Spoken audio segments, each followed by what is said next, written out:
France Inter. D'une page d'histoire ce matin dans les chroniques littorales. Bonjour José-Manuel Lamarque. Bonjour Mathilde Munoz. Votre invité va nous raconter comment le développement des activités maritimes transforme les villes portuaires. Les impacts du développement de la puissance maritime sur les littoraux sont, Mathilde, une part importante de l'histoire maritime sur 4 siècles. Et Christophe Serino, historien maritime de l'Université Bretagne Sud-Lorient et du CNRS, vient nous exposer le résultat de ses recherches. Christophe Serino, pour comprendre ce que représente le développement de la puissance maritime sur les littoraux et ses impacts, prenons le cas de la ville de Lorient, puisque c'est votre spécialité. Oui, alors il faut entendre que depuis le règne de Louis XIII, Richelieu, et puis ensuite, bien évidemment, Louis XIV, Colbert, la France a affirmé sa puissance maritime. Donc c'est passé par la création de chantiers, de construction navale, des arsenaux. Pour le cas de la Bretagne Sud et de l'Orient, celui de la Compagnie des Indes, dans le cadre à l'époque d'une idéologie économique qui était appliquée en termes d'économie politique, le mercantilisme.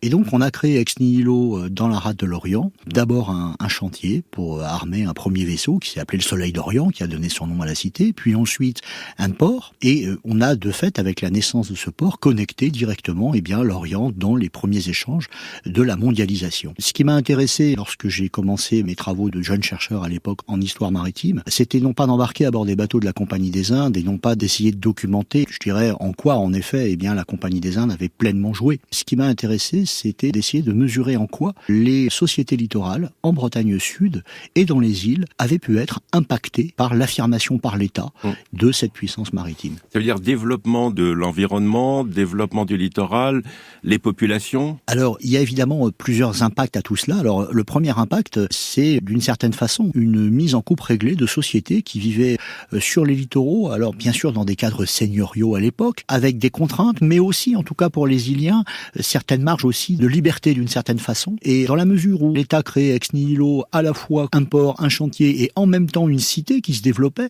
Et donc une réglementation. Et de fait, une réglementation avec la création d'un service militaire. Colbert instaure la mise en conscription. C'est pas comme ça qu'on l'appelle à l'époque, on parle de système des classes, mais la mise en conscription de tous les habitants des littoraux qui ont une activité maritime ou paramaritime, ce qui va modifier de fait les libertés qu'ils pouvaient avoir dans l'exercice de leur activité. Ils doivent, à la demande de l'État, un service militaire. Et en même temps aussi pour les sociétés littorales, alors celles qui n'avaient pas ces spécialités, notamment les paysans qui travaillaient sur les littoraux, et qui eux, vont se voir enrôler dans des milices garde-côtes, vont devoir participer aux travaux de fortification.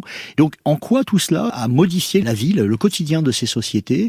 Et en effet, il y a eu des déstructurations, notamment dans les îles, d'agro-systèmes, de systèmes économiques, de systèmes de subsistance toujours dans les îles, qui avaient permis pendant plus de 1000 ans aux habitants de s'y maintenir, voire de s'y développer. Donc changement de paradigme. Changement complet de paradigme, avec une maritimisation des populations. C'est aussi de regarder, alors c'est vrai bien sûr à Lorient, mais c'est vrai à Brest, et c'est vrai à Rochefort, c'est vrai à Toulon, c'est cette politique très incitative de l'État pour maritimiser les populations. Alors j'ai pu mesurer finement en fait lorsque dans tel et tel quartier maritime, avec des correspondances de l'État qui disaient maintenant il faut vraiment les faire monter sur les bateaux, ce qui voulait dire que les tolérances qui par moment avaient pu être accordées à certains habitants des littoraux, elles ne l'étaient plus et ils se retrouvaient enrôlés dans le système des classes et donc de fait peu à peu une maritimisation de cette population. Tout cela laissait des traces. Moi j'essaie de travailler sur une trajectoire de 4 siècles avec un cycle d'appropriation, vous l'avez compris, par l'État des littoraux sur la période moderne et précontemporaine, et ensuite comment est-ce que l'État a géré et gère encore aujourd'hui, je dirais, la désappropriation de ce qui est aujourd'hui un patrimoine littoral. Alors c'est du patrimoine militaire, mais c'est aussi du patrimoine sous-marin, puisque les politiques de l'État, on les retrouve notamment via des traces sur le plateau continental. Merci à vous Christophe Serino. Un site internet temos.cnrs.fr. À demain Mathilde Munoz. Bonne journée José-Manuel Lamarque.